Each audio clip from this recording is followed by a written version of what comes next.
Une femme âgée a nourri 3 enfants sans abri, sans savoir que cette décision changerait sa vie des années plus tard. La fumée de la marmite montait lentement, se mêlant à l'odeur du bouillon et des galettes fraîchement cuites. L'étal de Doña Elvira était modeste mais propre. Un vieux chariot en métal, un auvent usé, une poêle qui grésillait, des pots de sauce alignés comme de petits soldats. Autour, le bruit de la rue, les motos, les pas pressés, un klaxon lointain et des voix qui se croisaient sans se regarder. Doña Elvira avait des mains de travailleuse, des mains avec de petites brûlures et des ongles fatigués. Elle ajusta son tablier taché et tendit une assiette à un client qui la connaissait depuis des années. « Que Dieu vous le rende, Doña » dit l'homme en laissant quelques pièces. Elle sourit à peine. Ce n'était pas un large sourire, mais l'un de ceux qui ne durent pas longtemps, car la vie ne laisse pas de répit. « Bon appétit, mon fils, répondit-elle. Quand le client fut parti, Doña Elvira regarda la petite boîte à pièces. Elle n'était pas pleine, elle ne l'était jamais. Ce jour-là, en plus, elle semblait encore plus légère. Les ventes avaient baissé à cause du chantier au coin de la rue qui détournait les gens et à cause de la nouvelle concurrence qui s'était installée 2 rues plus loin avec un étal plus voyant. Et pourtant, Doña Elvira continuait. Elle continuait toujours. Il était environ 6 heures lorsque le soleil commença à se coucher et que l'ombre de l'auvent s'allongea. C'est alors qu'elle les vit. 3 enfants ne couraient pas comme les autres. Ils ne parlaient pas fort. Ils marchaient pont serrés les uns contre les autres, comme si le monde était trop grand pour qu'ils le traversent séparément. Tous les 3 avaient le même visage, des yeux sombres, des pommettes saillantes, des cheveux noirs en bataille. Ils ressemblaient à des miroirs poussiéreux. Leurs vêtements étaient usés et trop grands, et leurs baskets avaient perdu leur forme. Ils n'avaient pas de sac à dos, pas d'adultes, ils n'avaient que la faim. Doña Elvira les regarda une fois sans indignation. Elle ne porta pas la main à sa poitrine, elle ne fit pas de drame, elle les regarda simplement comme on regarde ce qui fait mal parce que c'est réel. Les enfants s'arrêtèrent à 2 mètres de l'étal, n'osant pas approcher plus près. L'un d'eux, celui du milieu, fit un pas et parla doucement. « Madame, auriez-vous quelque chose que vous ne vendez plus ?» Doña Elvira se figea, la louche en l'air. Elle avait déjà entendu cette phrase d'autres enfants d'autres années, mais il y avait quelque chose de différent chez eux. Ils ne demandaient au roi pas avec ruse, ils demandèrent avec honte. « Vous avez une maman ?» demanda-t-elle sans les accuser. Les 3 échangèrent un regard, comme si la question était un coup. « Non, dit celui du milieu, sa voix tremblant à peine. « Nous n'en avons pas. » Doña Elvira déglutit et regarda la marmite, regarda les assiettes prêtes, regarda la boîte à pièces, puis de nouveau les 3 enfants. Celui de droite baissa les yeux, celui de gauche serra les lèvres comme s'il ne voulait pas pleurer. Doña Elvira prit une profonde inspiration et prit une décision qui ne lui semblait pas héroïque. Elle lui semblait simple. « Venez ici, dit-elle en faisant un geste de la main. « Allez, approchez, je ne mords pas. » Les 3 s'approchèrent lentement, comme s'ils craignaient un piège. Doña Elvira leur servit 3 petites portions de ce qu'il restait. Ce n'étaient pas des assiettes pleines comme pour un adulte, mais elles étaient en chaude, et la chaleur, quand on a faim, c'est une promesse. Les enfants s'assirent sur les bancs, en plastique, serrés les uns contre les autres. D'abord, ils mangèrent vite, avec avidité, puis plus lentement, comme si leur corps réalisait enfin qu'il y aurait quelque chose dans l'estomac. Doña Elvira les regardait manger et sentit une boule dans sa poitrine, sans savoir d'où elle venait. Peut-être des souvenirs de son propre fils, peut-être de la fatigue de tant d'années, peut-être de cette pensée amère que personne ne devrait voir 3 enfants manger comme si c'était leur dernière chance. « Comment vous appelez-vous » demanda-t-elle, essayant de ne pas faire trembler sa voix.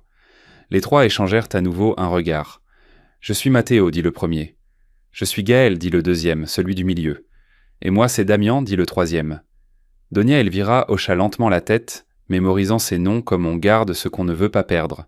« Et où dormez-vous » demanda-t-elle. Les 3 baissèrent les yeux. « Là où on peut, » murmura Gaël. Doña Elvira serra les doigts autour de la louche. Elle regarda autour d'elle. Les gens passaient, achetaient, ne regardaient pas. Un couple traversa la rue en riant, sans remarquer les enfants. Un homme en belle chemise se retourna à peine et fit la grimace, comme si la faim était contagieuse.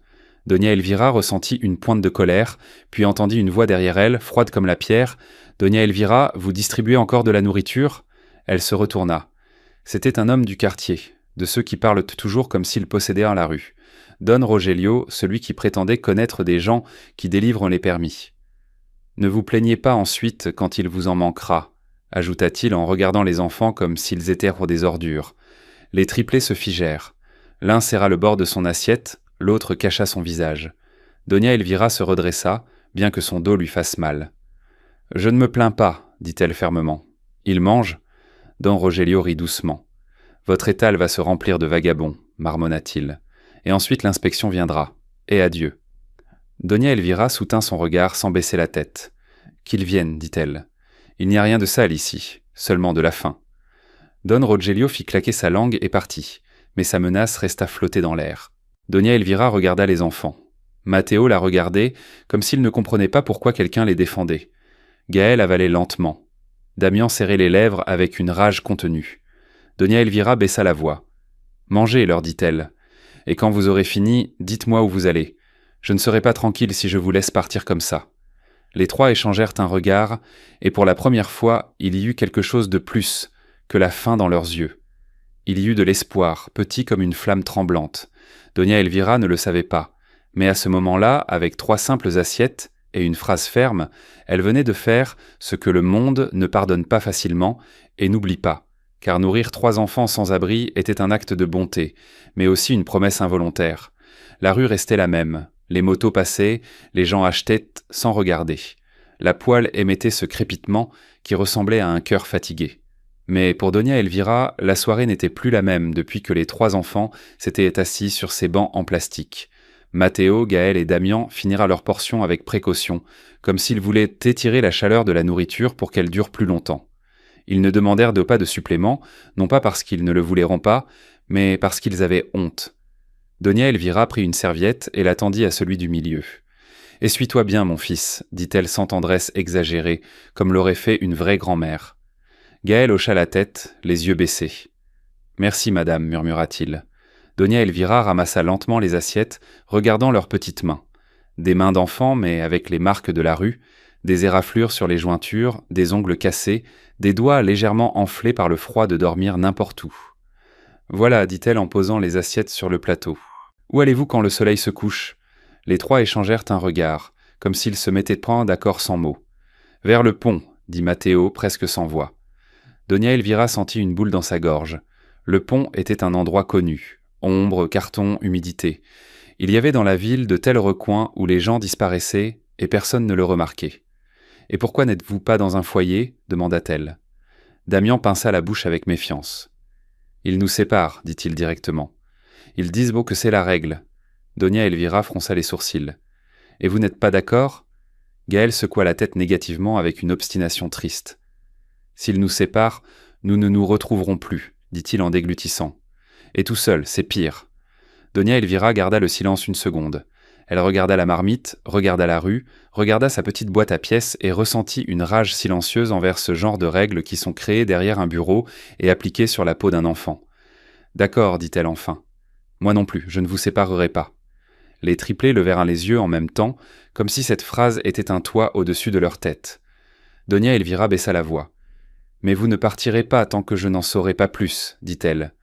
Qui vous a laissé comme ça? Vous avez de la famille ?» Matteo haussa les épaules. Damian détourna le regard.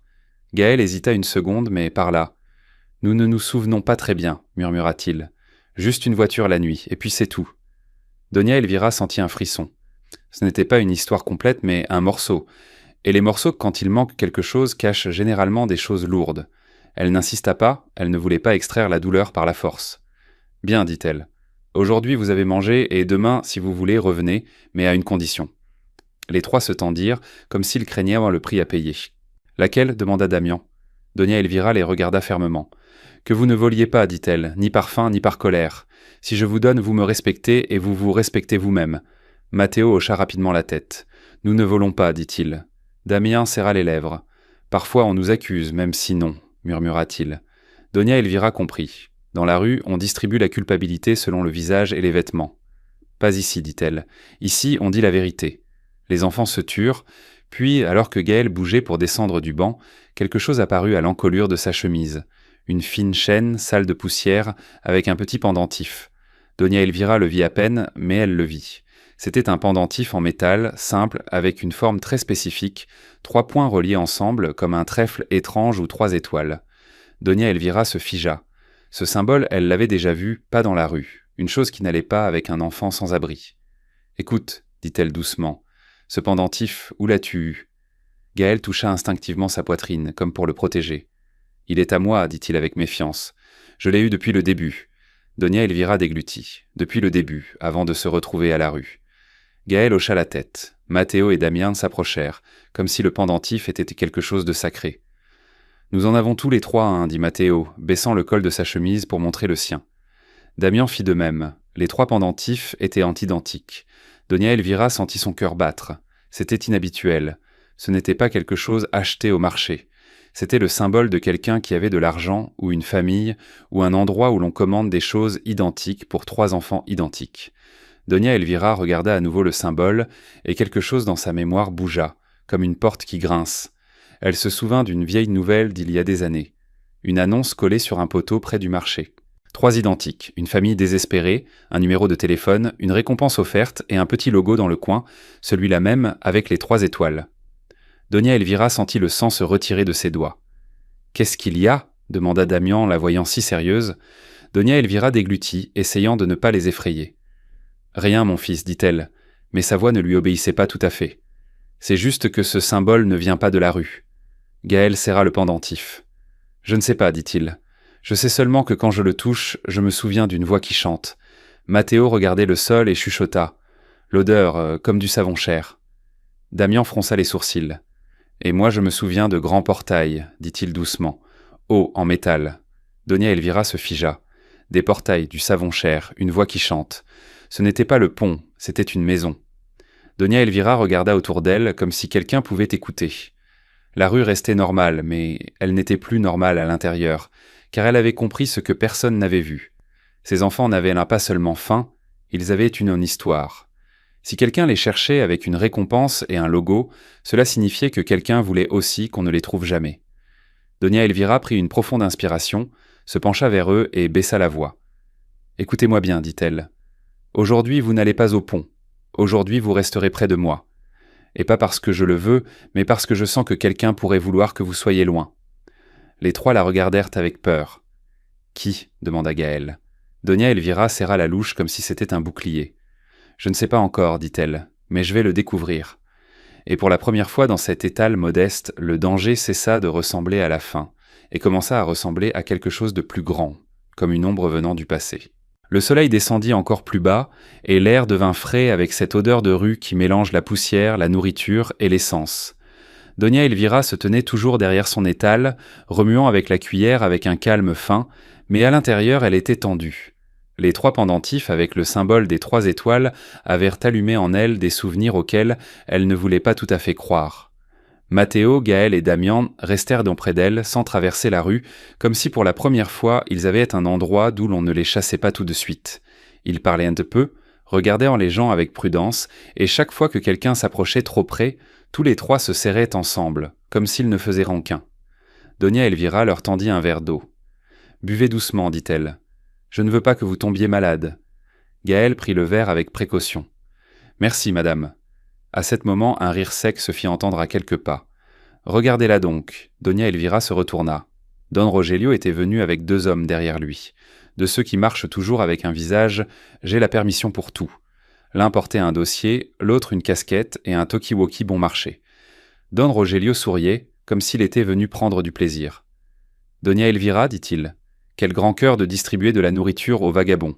Ne venez pas pleurer ensuite quand on vous retirera l'étal. » Les triplés se figèrent. Matteo baissa les yeux. Damien serra les lèvres.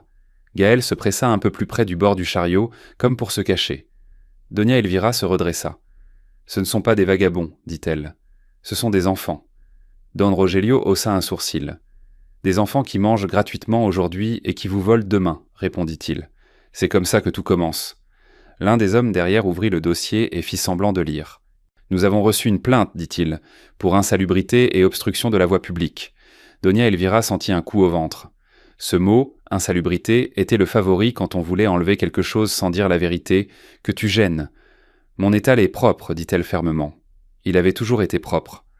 L'homme haussa les épaules. « C'est nous qui décidons, dit-il. » Donia Elvira regarda la poêle, les casseroles, les petits pots. Tout était en ordre. Elle le savait.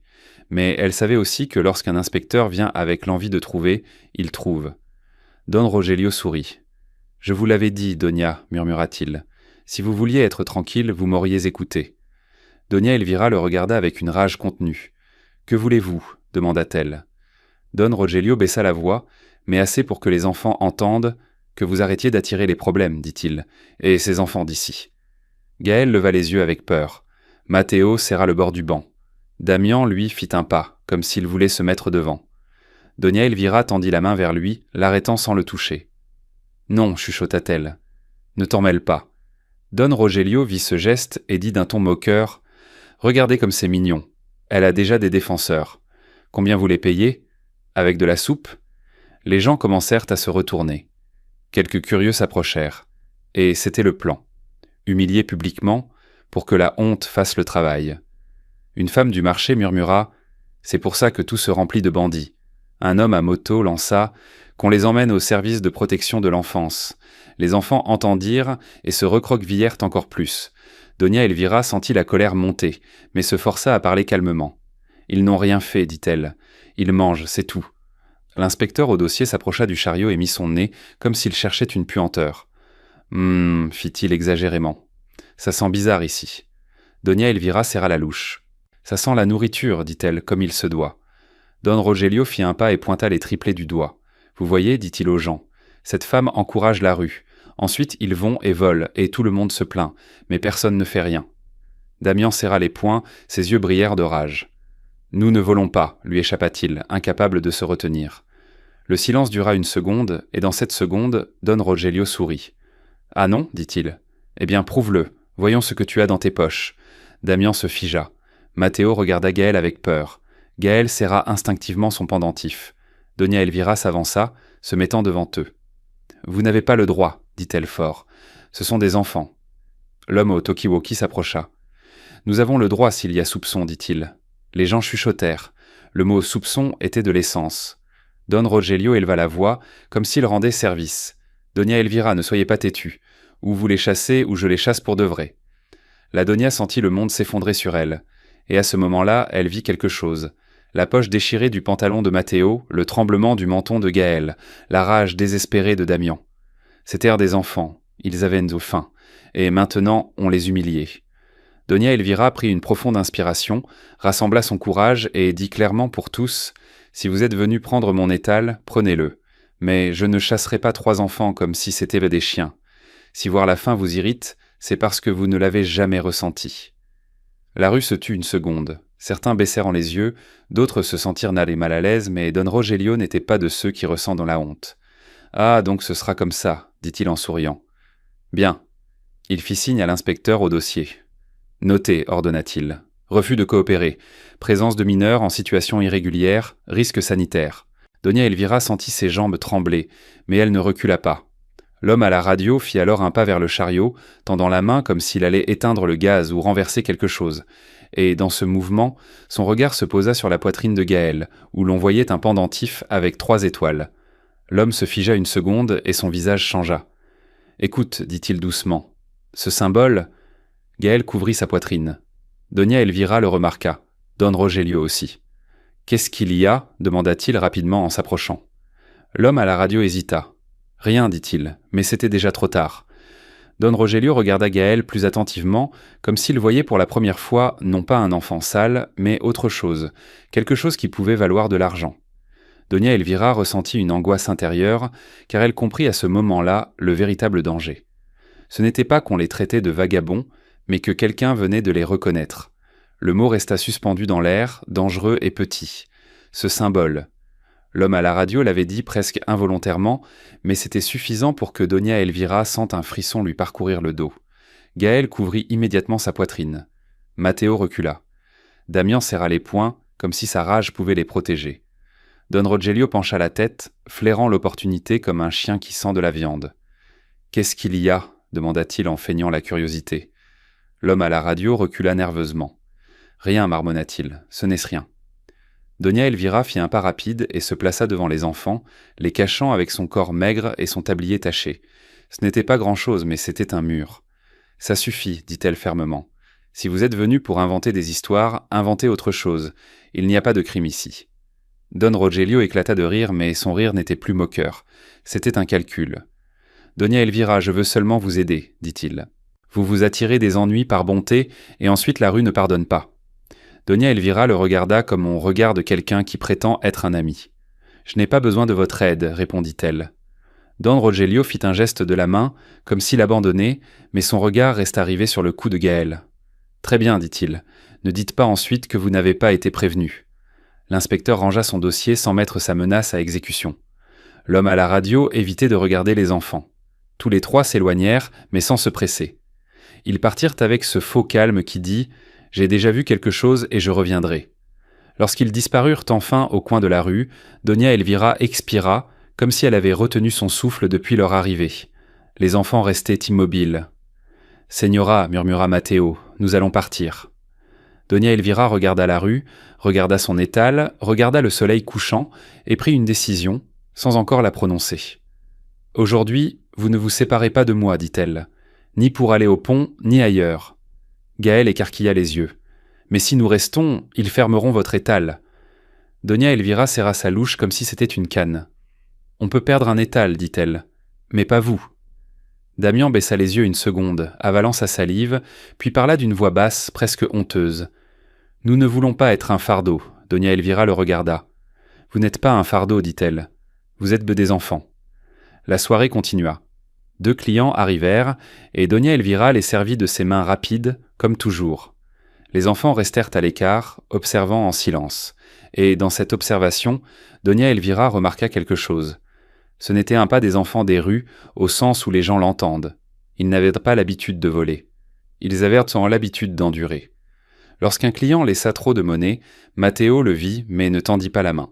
Lorsqu'une dame fut distraite avec son sac ouvert, Gaël la regarda et le referma discrètement pour que personne ne vole.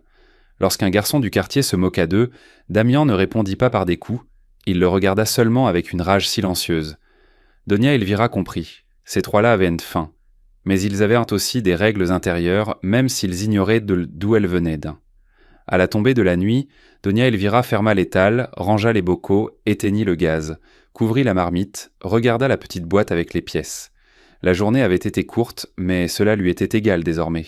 « Venez ici, dit-elle. Allons faire un tour. » Les enfants se regardèrent avec méfiance. « Où ça ?» demanda Gaël. Doña Elvira fit un signe de tête. « Dans ma chambre, dit-elle. Elle est petite, mais au moins il n'y pleut pas. » Tous les trois se figèrent. « Non, murmura Matteo. Nous ne voulons pas de problème. » Doña Elvira le coupa. « Le problème est déjà venu vous chercher, dit-elle. Et si demain vous allez au pont, je ne sais pas si je vous reverrai. » Les enfants se turent, et ce silence valait acceptation. Ils marchèrent dans les rues étroites. Doña Elvira marchait devant avec son chariot aux roues grinçantes, les enfants derrière, serrés les uns contre les autres. De temps en temps, l'un d'eux se retournait, comme s'il craignait d'être suivi. Arrivé à sa modeste chambre, Doña Elvira ouvrit la porte.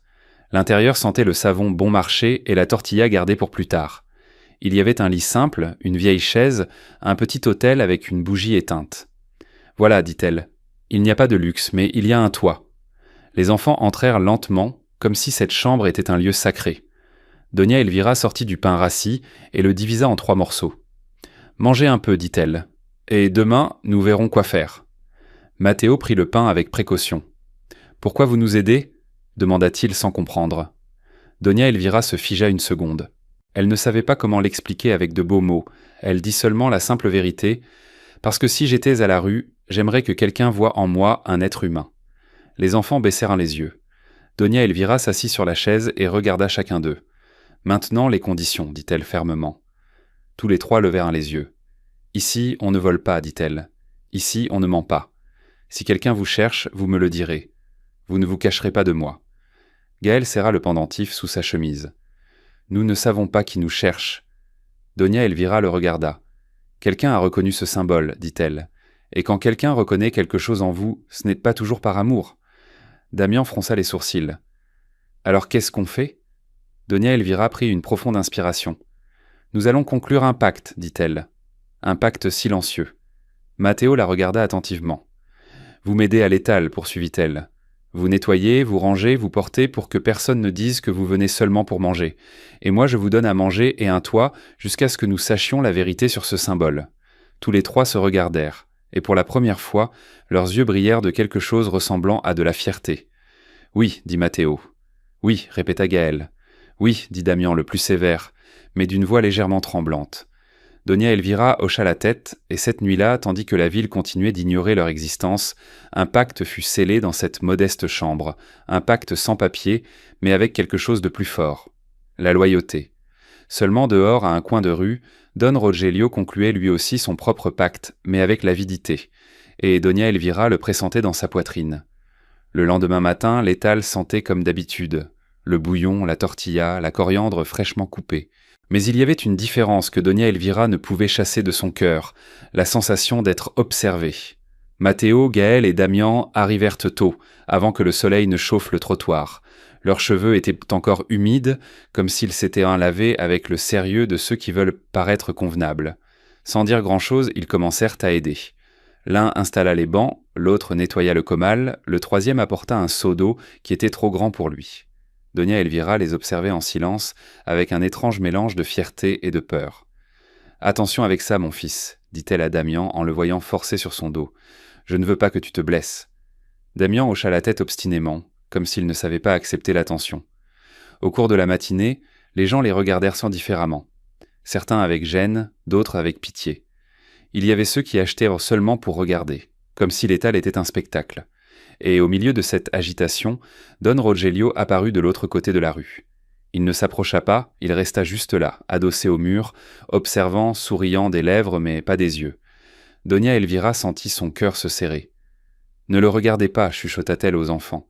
Occupez-vous de vos affaires. » Gaël cependant le vit du coin de l'œil et serra le pendentif aux 3 étoiles sous sa chemise, comme si sa peau le prévenait avant sa raison.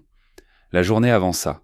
Vers midi, Doña Elvira se détendit presque, et c'est alors, lors d'une courte pause, que Matteo s'approcha d'elle et parla à voix basse. « Señora, la nuit dernière, j'ai fait un rêve. » Doña Elvira le regarda. « De quoi as-tu rêvé, mon fils ?» Matteo avala sa salive. « J'ai rêvé qu'on nous appelait par un autre nom, murmura-t-il, comme si nous avions de beaux noms de famille. » Doña Elvira ressentit un coup. « Tu te souviens du nom ?» Matteo secoua la tête négativement avec déception. « Il m'échappe, mais j'entendais une chanson, et ça sentait le savon cher, comme disait Gaël. » Doña Elvira garda le silence une seconde, puis elle lui caressa maladroitement les cheveux, comme quelqu'un qui n'a pas l'habitude de montrer de la tendresse. « Calme-toi, dit-elle. L'important c'est que vous soyez ici avec moi. » Matteo baissa les yeux et hocha la tête, mais cette phrase n'eut pas le temps de durer, car à 14h30, alors que le soleil tapait fort et que la rue semblait endormie, une camionnette blanche s'arrêta à un demi-pâté de maison, puis une autre, puis une voiture de patrouille, lentement, sans sirène, comme s'il voulait que cela paraisse normal. Doña Elvira sentit son cœur remonter dans sa gorge. « Ne bougez pas, dit-elle rapidement aux enfants. Collez-vous à moi. » Tous les 3 se rapprochèrent immédiatement, comme s'ils connaissaient déjà ce genre de danger. 2 personnes en gilet sortirent des camionnettes avec des dossiers. L'une d'elles portait un badge. La voiture de patrouille se gara à côté. Le policier regardait sans se presser, et comme si le monde voulait lui confirmer le pire, Doña Elvira vit Don Rogelio arriver par derrière avec cette même expression. « Je les ai amenés. » La femme en gilet parla la première. « Bonjour, nous sommes venus suite à un signalement concernant des mineurs en situation de rue. Risque sanitaire présumé et possible exploitation. » Doña Elvira sentit son visage brûler. « Exploitation ?» répéta-t-elle. « Je les ai nourris. » L'homme en gilet leva un dossier. « Señora, nous ne vous accusons pas, dit-il d'une voix mécanique. Nous devons simplement vérifier si ces enfants vivent avec vous. » Doña Elvira serra son tablier. « Ils sont restés la nuit dernière, avoua-t-elle, parce qu'ils étaient à la rue. » La femme regarda les 3 enfants, et sa voix s'adoucit un peu. « Les enfants, comment vous appelez-vous » Matteo ouvrit la bouche, mais Damian le devança avec méfiance. Matteo, Gaël et Damian. La femme hocha la tête en prenant des notes. « Vous avez de la famille ? Quelqu'un vous cherche ?» Doña Elvira sentit le monde tourner un peu. Si elle disait « oui », peut-être qu'il les emmènerait en... Si elle disait « non », peut-être qu'il les emmènerait en quand même. « Je ne sais pas, dit-elle honnêtement. Je sais seulement que quelqu'un a reconnu le symbole qu'il porte. » L'homme en gilet fronça les sourcils. « Quel symbole ?» Gaël couvrit instinctivement sa poitrine. La femme se pencha doucement. « Ne t'inquiète pas, dit-elle. Nous ne te ferons pas de mal, nous voulons juste aider. » Doña Elvira entendit cette phrase, et pourtant la peur ne retomba pas. Pas parce qu'elle croyait qu'on allait leur faire du mal, mais parce qu'elle savait ce qu'on lui avait déjà dit. Ils allèrent les séparer.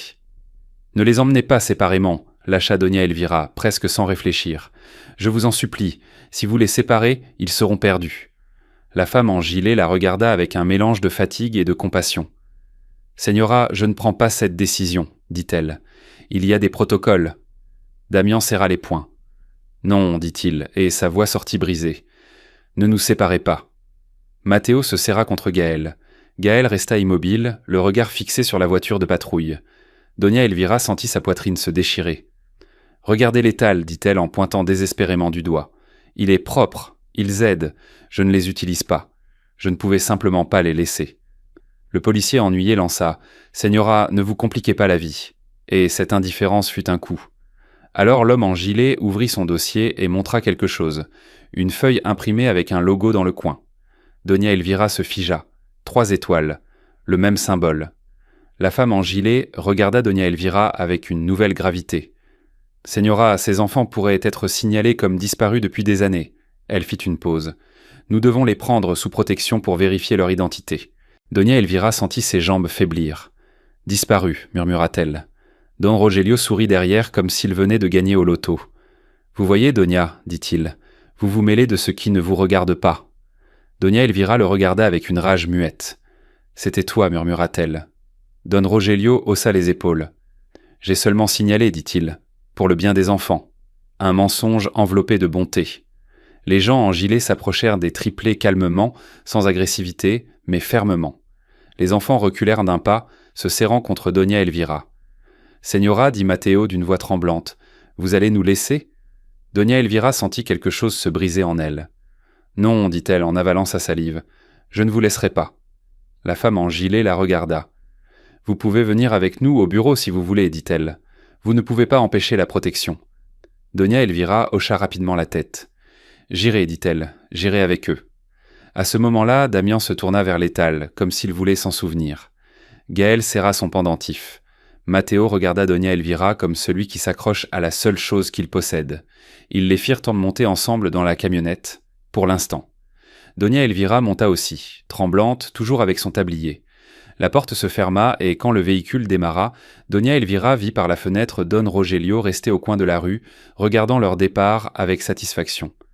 Doña Elvira serra les lèvres, car elle comprit que ce n'était pas de l'aide, c'était un coup. Quelqu'un avait activé quelque chose de grand, et maintenant les enfants n'étaient plus sous sa surveillance. Et ce jour-là, en quelques secondes, Doña Elvira perdit ce qu'elle commençait à peine à protéger. La rue redevint bruyante, comme si rien ne s'était passé. C'était ce qui faisait le plus mal. Le même klaxon lointain, le même cri du marché, le même soleil frappant le trottoir, et l'étal de Doña Elvira là, vide à l'intérieur. La marmite éteinte, les bancs disposés sans personne, le comal froid. Les enfants étaient bel et partis dans une camionnette blanche sous protection, un mot qui sonnait propre, mais qui ressemblait à une privation. Doña Elvira essaya de les suivre le jour même. Elle alla dans les bureaux, demanda, supplia, donna son nom, son adresse, son histoire. On lui dit que revenez demain. On lui dit qu'il n'y a pas de système. On lui dit c'est en cours de vérification. On lui parla de protocole. Et un jour, involontairement, elle entendit la phrase qu'elle connaissait déjà au fond d'elle « Señora, si vous n'êtes pas de la famille, nous ne pouvons pas vous donner d'informations. » Doña Elvira sortit de cet endroit comme sort celui qui vient de perdre une partie de son corps, en marchant, mais sans être entier. L'étal continua de fonctionner, car le besoin ne vous laisse pas beaucoup pleurer. Le lendemain, elle ralluma le comal, se mit à cuire des tortillas, à chauffer la marmite, mais chaque fois qu'elle entendait de petits pas s'approcher, sa poitrine s'enflammait, puis s'éteignait, car ce n'était pas eux. Matteo, Gaël, Damian. Les noms restèrent plantés en elle comme 3 douces épines. Les semaines passèrent, puis les mois. Doña Elvira s'inventait une routine pour ne pas devenir folle, balayer le même morceau de trottoir, nettoyer la même tâche sur le chariot, mettre de côté 3 serviettes supplémentaires au cas où il reviendrait. Parfois, sans s'en rendre compte, elle mettait 3 bancs ensemble, et quand elle le remarquait, elle les séparait rapidement, honteuse de son propre espoir. Dans le quartier, les gens en parlèrent 2 jours, puis oublièrent. « C'est bien qu'ils les aient emmenés, disaient-on certains.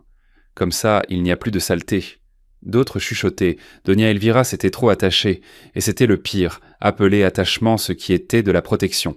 Don Rogelio passa un après-midi devant l'étal et lança une phrase, comme on lance une pierre. « Vous voyez, dit-il en souriant, à la fin, tout s'arrange quand on fait ce qu'il faut. » Doña Elvira le regarda avec une haine silencieuse. « Va-t'en, dit-elle. » Don Rogelio haussa les épaules. « Vous vous êtes mêlé vous-même de ça, marmonna-t-il avant de partir. » Avec le temps, Don Rogelio devint plus important dans la rue. Il commença à collecter des cotisations, à dire qu'il arrangeait des permis. Parfois, il s'arrêtait à 2 mètres de l'étal, comme pour lui rappeler qu'il pouvait lui compliquer la vie quand il le voulait. Doña Elvira endurait. Elle avait toujours enduré des années. Ses cheveux devinrent plus blancs, son dos plus voûté, ses mains plus rudes. Ses clients habituels vieillissaient avec elle. Certains ne revenaient en plus. D'autres lui disaient « Doña, reposez-vous déjà ». Mais Doña Elvira ne se reposait pas, car le repos était le silence, et dans le silence, on entendait des voix. Parfois, elle rêvait que les enfants étaient en dehors et qu'elle ne pouvait pas ouvrir la porte. Parfois, elle rêvait qu'elle les cherchait, sur un pont plein d'ombre, et ne trouvait que des pendentifs à 3 étoiles jetés par terre. Dans une boîte dans sa chambre, elle gardait le peu qu'il restait d'eux. Une serviette pliée avec une tache de sauce, une petite cuillère bon marché utilisée par Gaël, et un dessin que Matteo lui avait laissé un matin. Un étal avec de la nourriture et 3 enfants dessinés comme des bâtons. Elle gardait cela comme si c'était de l'or. Un jour, bien des années plus tard, la femme qui vendait des fleurs à côté lui dit « Doña Elvira, vous pensez encore à ces enfants ?» Doña Elvira ne répondit pas par des mots, elle regarda seulement la rue, parce que oui, chaque jour, le quartier avait changé. Le coin s'était rempli de plus d'étals, le marché s'était agrandi, il y avait de meilleurs téléphones, de nouvelles voitures, des gens pressés. Mais l'étal de Doña Elvira restait le même, vieux, modeste, propre, un point fixe dans un monde qui ne s'arrêtait pas. Et elle était devenue une partie du paysage, une vieille femme de plus. Jusqu'à ce qu'un vendredi ordinaire, alors que le soleil était haut et que l'air sentait l'huile et les tortillas, Doña Elvira entendit un son qui n'appartenait pas à son coin de rue. Ni le rugissement d'une moto, ni celui d'un camion. Un rugissement fin et coûteux. Ceux qui étaient autour se retournèrent les premiers. Elle, non. Elle continuait de servir par habitude jusqu'à ce que le bruit s'approche tellement que le trottoir vibra. Doña Elvira leva les yeux et vit 3 voitures brillantes, basses, agressives, comme des animaux d'un autre monde. 3 Lamborghini s'arrêtèrent devant son étal. La rue se tut. Doña Elvira sentit la louche lui glisser un peu de la main, car à ce moment-là, sans comprendre pourquoi, elle sut que la vie allait recouvrer une vieille dette. Les 3 Lamborghini noirs restèrent immobiles devant l'étal, comme si le monde s'était arrêté avec elle. La rue se remplit d'yeux. Les gens qui passaient auparavant, sans regarder, s'arrêtaient dès maintenant, levèrent leur téléphone, chuchotaient. On entendait des phrases isolées. « Qui est mort ? Qu'est-ce qu'ils vont acheter ici ? Est-ce qu'ils connaissent Doña Elvira ?» Doña Elvira tenait la louche d'une main tremblante, pas d'émotion, pour l'instant de peur, car dans sa vie, quand quelque chose de brillant apparaissait soudainement, cela apportait presque toujours de mauvaises nouvelles. L'une des voitures coupa le moteur, puis la deuxième, puis la troisième. Le silence qui suivit était étrange, lourd, comme dans une église. Doña Elvira ne bougeait pas. Elle regardait les voitures comme on regarde un orage en attendant la foudre. Et la foudre ne fut pas un bruit, mais un souvenir, car à ce moment-là, le reflet noir des voitures lui renvoya sa propre image. Une vieille femme maigre, voûtée, dans un tablier taché, au visage marqué par le soleil et les années. Une femme qui avait passé trop de temps à avaler ses mots. Le passé s'abattit sur elle sans permission. Ce n'était pas seulement les enfants, c'était tout ce que Doña Elvira avait appris à enfouir pour continuer à vivre. Elle avait été jeune autrefois. Elle avait eu une petite maison avec une cour. Elle avait eu un mari qui sentait la terre et le savon, un travailleur aux mains fortes. Il s'appelait Don Julian. Il n'était pas riche, mais il était de ces hommes qui rentrent à la maison même quand ils sont fatigués. Jusqu'au jour où il n'est pas rentré. Un accident, une ambulance tardive, un hôpital qui accueillait quand il le pouvait.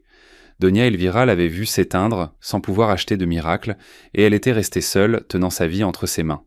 Puis vint son fils unique, Esteban. Esteban était sa fierté et sa peur. Il grandit en voyant sa mère travailler et jura qu'un jour, il la sortirait de la rue. Il étudia un peu, travailla un peu, et un jour il partit pour la grande ville à la recherche d'opportunités.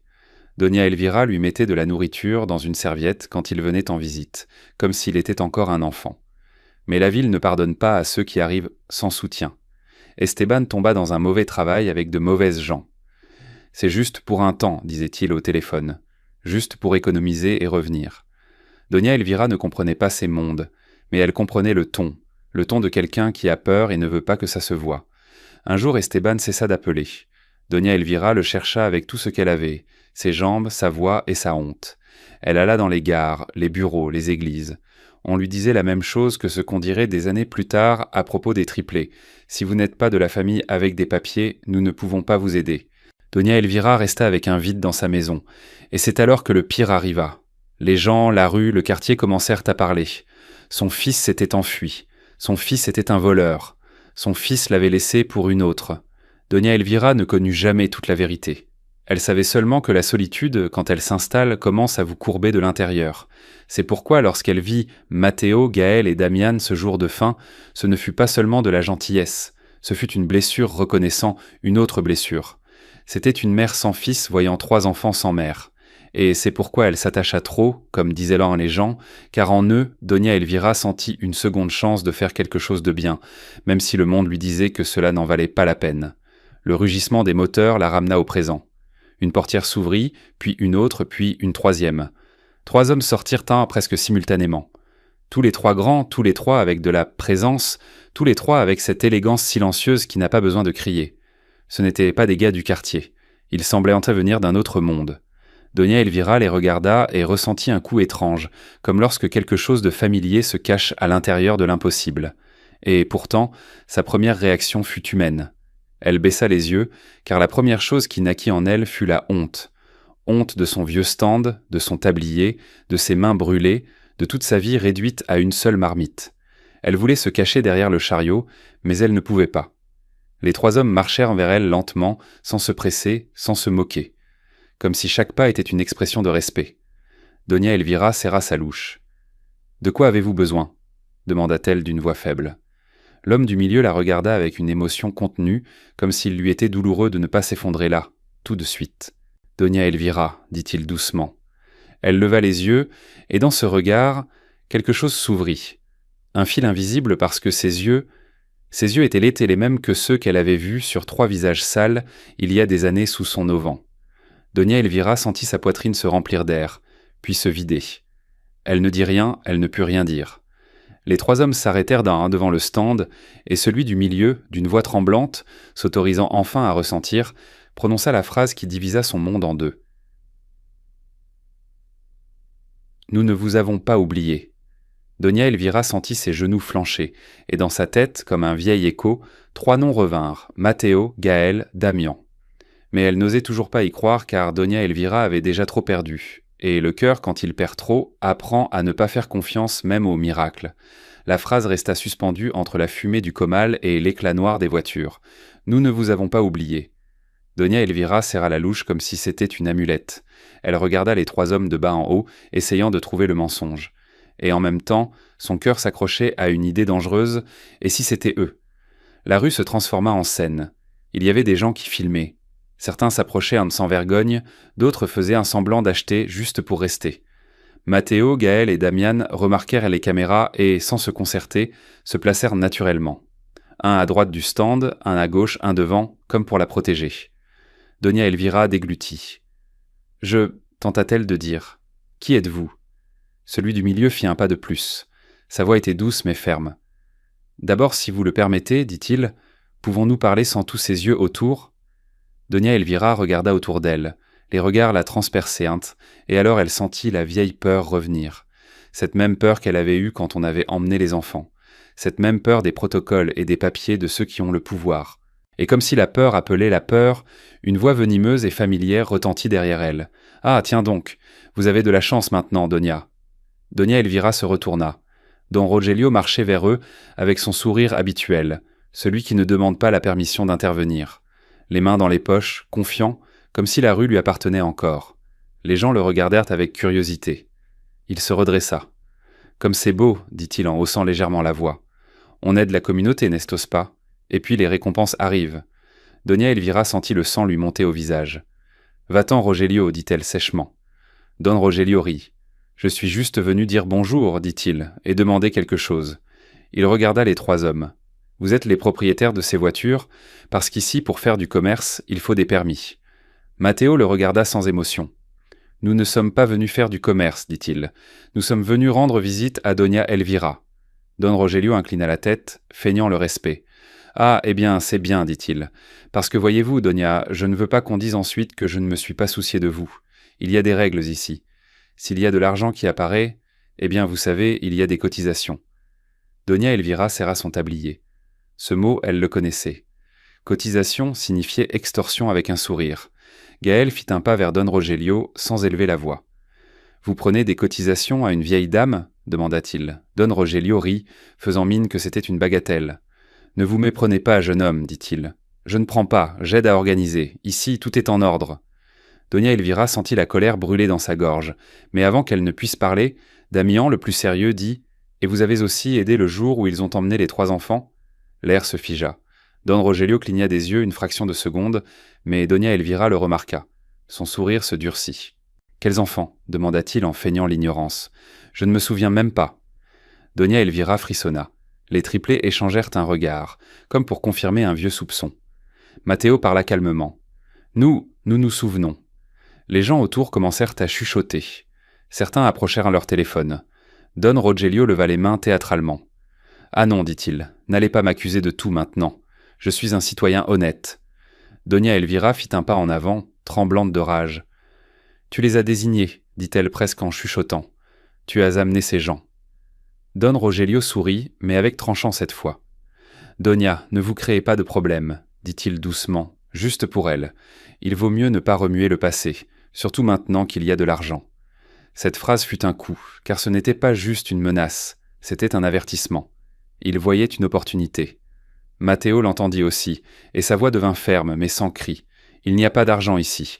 Il y a une dette morale, et vous ne profiterez pas de cela. » Don Rogelio haussa les épaules, mais son regard s'assombrit. « Écoutez, jeune homme, je ne sais pas qui vous êtes, dit-il, mais ce coin a un propriétaire, et ce propriétaire, c'est la loi.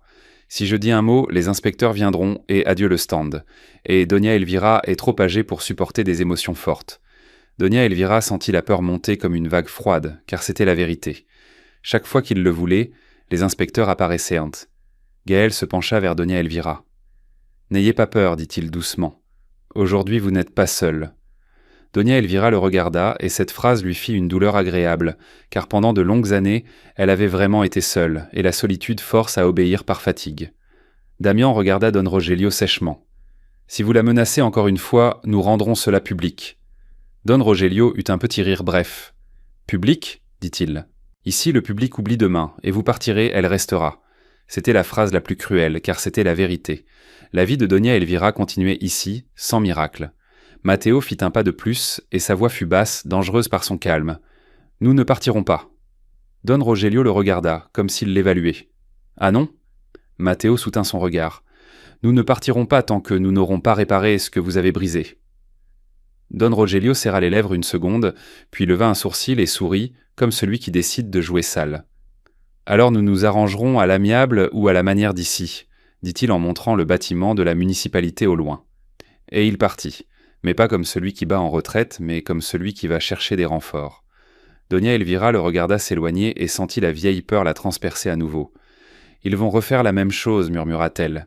Ils viendront avec des papiers, avec la police. » Matteo la regarda. « Sérieusement ? » ?»« Oui, dit-il, ils vont essayer. » Gaël serra la mâchoire. « Et cette fois, nous serons prêts. » Damian regarda les téléphones, mais dit d'abord « Nous devons l'emmener d'ici avant que la peur ne la fasse taire. » Donia Elvira déglutit, car le miracle était déjà là. Mais le système aussi. Et le système, quand il sent qu'il perd le contrôle, attaque. L'air devint étrange après le départ de Don Rogelio, comme s'il avait laissé une traînée de poison derrière lui. Les téléphones étaient toujours levés. Les gens continuèrent de chuchoter, et Donia Elvira, bien que 3 hommes se tiennent devant elle, ressentit la même vieille peur. La peur des papiers, des procédures, la peur que le monde vous écrase sans vous toucher. Matteo parla doucement. « Nous allons agir. Ici, nous sommes à la vue de tous. » Donia Elvira serra son tablier. « Où ?» demanda-t-elle d'une voix tremblante. Gaël regarda le stand, la marmite, la poêle. « D'abord fermons ça, dit-il. Nous ne permettrons pas qu'ils utilisent cela pour dire qu'elle s'est enfuie. » Damian se mit devant les gens et leva la main, sans crier, marquant simplement une limite. « Excusez-nous, dit-il. Ne filmez pas la dame, respectez-la. » Certains baissèrent leur téléphone par honte, d'autres s'approchèrent par curiosité. Une femme lança « Eh bien, si de telles voitures arrivent, c'est qu'elles cachent quelque chose. » Donia Elvira ressentit la honte comme un coup. Ce même coin où on l'ignorait auparavant la regardait maintenant comme si sa pauvreté était un déguisement. Matteo s'approcha du stand et commença calmement à ranger les affaires. Il ne touchait à rien précipitamment, pour ne pas donner en spectacle. Gaël éteignit le gaz. Damian rangea les bancs. Donia Elvira les regardait et ressentait un mélange étrange de gratitude et de panique. « Ne vous créez pas de problème à cause de moi, murmura-t-elle. Matteo la regarda intensément. « Donia Elvira, vous vous êtes créé des problèmes à cause de nous quand vous n'aviez rien, dit-il. Maintenant, c'est notre tour. » À ce moment-là, un message arriva sur le téléphone de Gaël. Puis un autre, puis un autre. Son visage se durcit. « Ça a déjà commencé, murmura-t-il. »« Quoi ?» demanda Matteo. Gaël tourna l'écran. C'était un poste qui gagnait rapidement en popularité sur les pages locales. Une photo du stand, prise de loin avec un titre venimeux. Une vieille dame reçoit des voitures de luxe. Blanchiment d'argent sur un stand de rue. Donia Elvira sentit son estomac se nouer. Blanchiment, chuchota-t-elle comme si ce mot ne tenait pas dans sa vie. Damian serra la mâchoire. « C'est Rogelio qui pousse ça, dit-il. Si ça marche, demain les inspecteurs et la police viendront avec un prétexte. » Matteo regarda Donia Elvira. « Sérieusement ? Vous avez un permis ? Il est en règle ? demanda-t-il. Donia Elvira baissa les yeux. « J'ai ce que j'ai toujours eu, murmura-t-elle.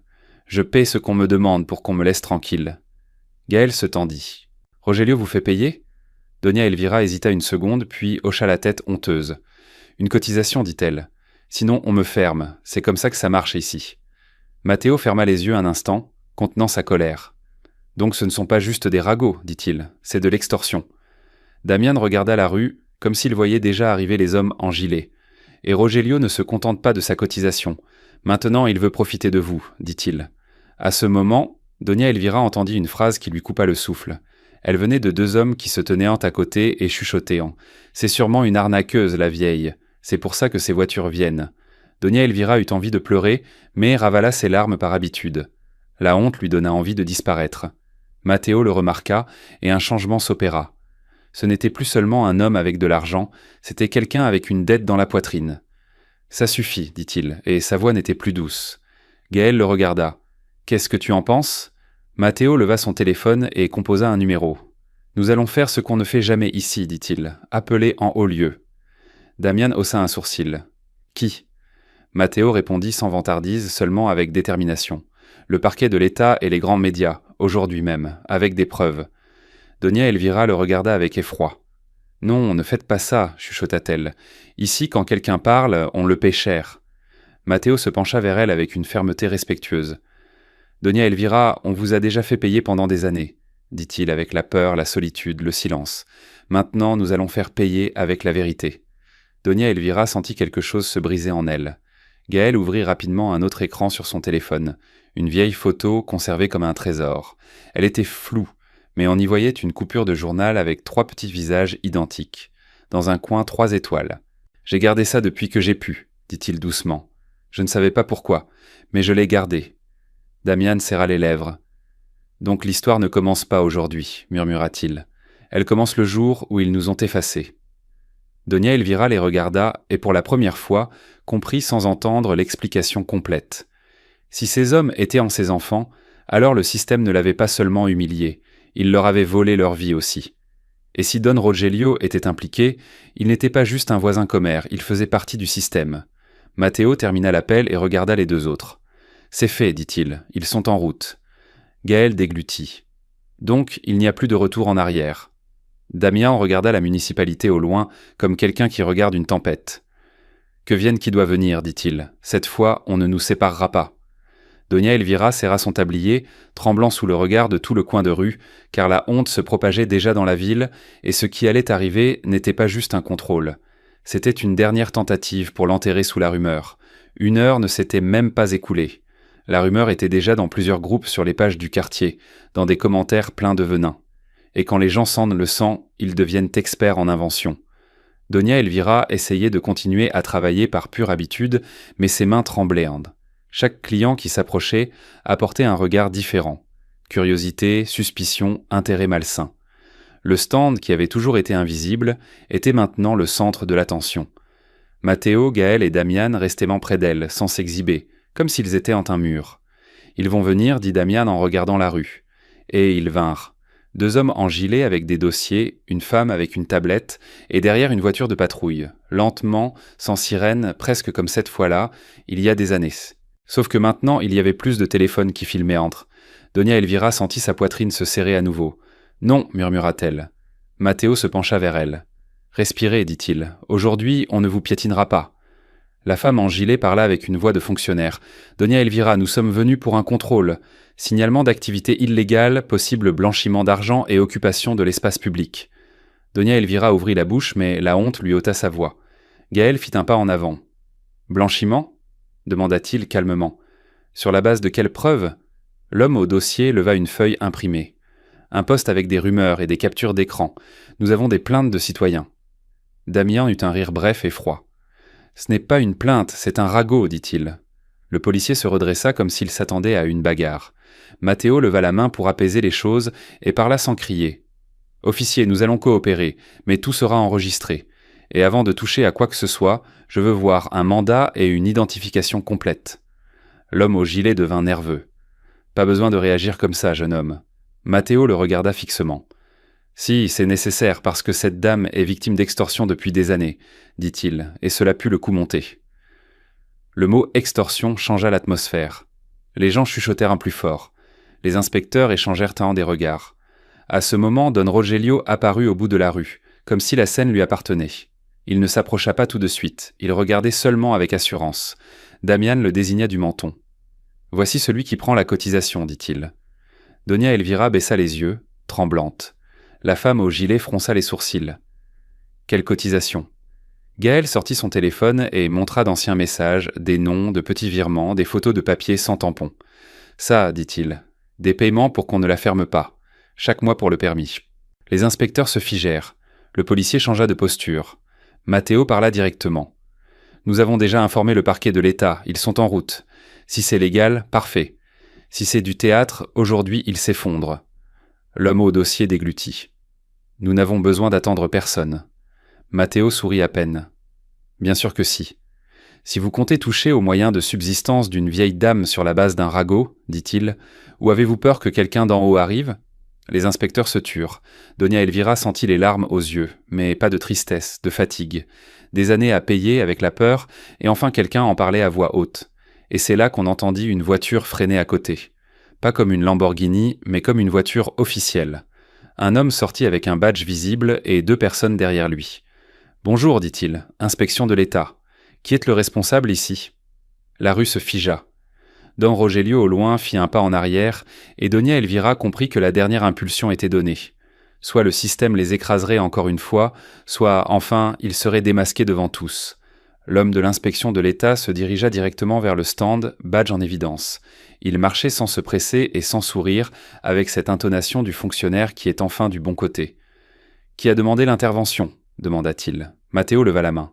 « Nous, dit-il, et nous avons des preuves d'extorsion et de contrôle truqués. » La femme au gilet de la municipalité se redressa maladroitement. L'homme au dossier déglutit. Le policier regarda ses collègues en biais, comme s'il se demandait dans quel pétrin on l'avait fourré. Doña Elvira tremblait mais restait debout. Ses genoux brûlaient, son cœur battait fort. Des années de patience pour ne pas perdre son coin. Et aujourd'hui, à ce même coin, tout était sur le point d'éclater. L'agent de l'État regarda les inspecteurs. « Vos badges, ordonna-t-il. Ils les sortirent. Leurs mains ne semblaient point plus aussi sûres. L'agent de l'État regarda le stand, le flux de gens, Doña Elvira. « Madame, nous autorisez-vous à vérifier les paiements qu'on vous a pris pour le permis toutes ces années ?» demanda-t-il. Doña Elvira ouvrit la bouche et toute la vérité sortit d'elle, pour la première fois, sans peur de paraître stupide. « Oui, dit-elle. Je payais parce que si je ne payais pas, on me fermait. C'est ce que Rogelio m'a toujours dit. » Le murmure dans la rue se transforma en vague. « Rogelio ? Don Rogelio prend de l'argent à la Doña ?» Don Rogelio, au loin, tenta de sourire, mais le sourire ne tenait plus. « N'inventez pas, dit-il en élevant la voix. J'aidais seulement la dame avec ses papiers. » Gaël fit un pas et montra son téléphone à l'agent de l'État. Message, date, montant, un enregistrement vocal où l'on entendait clairement la menace voilée. « Si tu ne paies pas, demain ils viendront chez toi. » L'agent de l'État ne s'inquiéta même pas. « C'est de l'extorsion, dit-il sèchement. » Le policier municipal déglutit. L'homme au dossier baissa les yeux. Et alors arriva ce que Doña Elvira craignait depuis le début. Rogelio tenta de s'échapper du centre du problème en faisant d'elle la coupable. Il s'approcha d'un pas et pointa théâtralement le stand. « Tiens donc, cria-t-il, si vous voulez enquêter, enquêtez aussi sur ce qui s'est passé avec les enfants, parce que cette dame a toujours été mêlée à des affaires étranges. Elle a même gardé chez elle 3 garçons disparus. » Doña Elvira ressentit le coup comme une gifle en public. La rue se figea. L'agent de l'État le regarda sans émotion. « Quels enfants ?» Doña Elvira déglutit, les mains tremblantes. Matteo parla pour elle. « Nous, dit-il. » Silence. Gaël et Damian se mirent sur les côtés, comme pour soutenir l'air. « Monsieur l'agent, continua Matteo, il y a de nombreuses années, quand nous étions enfants, on nous a retirés de ce même stand pour nous mettre sous protection. Et lui, il désigna Rogelio, c'est lui qui a tout déclenché. » Doña Elvira sentit sa poitrine s'ouvrir. Le mot « nous » était un miracle prononcé à voix haute. Les gens regardèrent en les 3 hommes avec de nouveaux yeux. Eux, c'étaient en ses enfants. L'agent de l'État fronça les sourcils. « Sérieusement ? Vous pouvez le prouver ?» Gaël sortit une chaîne de son cou, la leva. Un petit pendentif en métal, 3 étoiles. Puis Matteo sortit le sien, puis Damian le sien, 3 symboles identiques.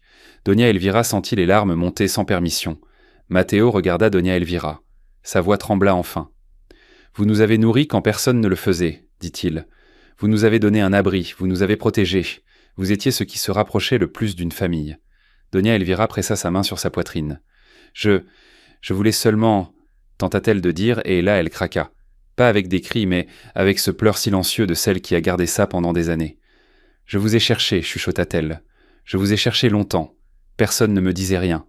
On m'a dit que je n'étais pas de la famille, et je suis resté avec votre absence. » Damian baissa la tête avec une rage contenue. « On nous a séparés pendant un temps, admit-il. Nous nous sommes retrouvés et depuis lors, nous avons fait la promesse de revenir vous chercher. » La rue ne chuchotait plus. La rue écoutait. Rogelio, voyant que tout s'effondrait, tenta de retourner l'histoire. « Que des inventions, dit-il. N'importe qui peut inventer ça. » L'agent de l'État leva la main. « Monsieur, ça suffit, dit-il. Nous avons des virements, des enregistrements vocaux, des témoins et une intention de manipuler l'opération. Vous êtes en état d'arrestation pour extorsion et mensonge. » Rogelio se figea. « En état d'arrestation ? » ?»« Non, marmonna-t-il en regardant les inspecteurs, comme cherchant un salut. Vous savez, les inspecteurs baissèrent les yeux. Personne ne le sauva. Le policier fit un pas en avant, et alors apparut la justice poétique. L'homme qui vivait en effrayant les autres était maintenant lui-même vraiment effrayé. Rogelio cria, se débattait, demandait à parler à quelqu'un d'en haut, mais le haut ne vint pas, car son pouvoir n'existait que tant que personne ne le nommait. Doña Elvira le regarda se faire emmener et ne ressentit pas de joie. Elle ressentit du soulagement, le soulagement de nombreuses années. L'agent de l'État s'approcha de Doña Elvira. « Madame, votre stand est protégé tant que dure l'enquête. Personne ne vous fermera pour ça. Et si vous le souhaitez, vous pouvez déposer officiellement plainte pour les paiements. » Doña Elvira hocha la tête d'une voix brisée. « Oui, dit-elle. Assez de vivre dans la peur. » Matteo lui prit la main. Sa main élégante sur sa main rude. C'était un contraste qui faisait une douleur agréable. « Vous ne vivrez plus dans la peur, dit-il. » Les gens autour commencèrent à applaudir. D'abord timidement, puis plus fort. Pas à cause de la Lamborghini, mais parce qu'ils voyaient enfin la chute de l'abuseur. Et alors, quand le bruit s'apaisa, Matteo se pencha vers elle comme s'il redevenait un enfant. « Grand-mère, dit-il, nous sommes revenus. » Doña Elvira le regarda comme si son cœur osait enfin. « Matteo, chuchota-t-elle. » Matteo sourit à travers ses larmes. « Oui. »« Gaël ?» Elle regarda le deuxième. Gaël hocha la tête. « Oui, Doña. »« Damian. » Damian déglutit avec peine, dur à l'extérieur, brisé à l'intérieur. « Oui, grand-mère. » Doña Elvira ferma les yeux une seconde et laissa sortir ce qu'elle gardait depuis des années.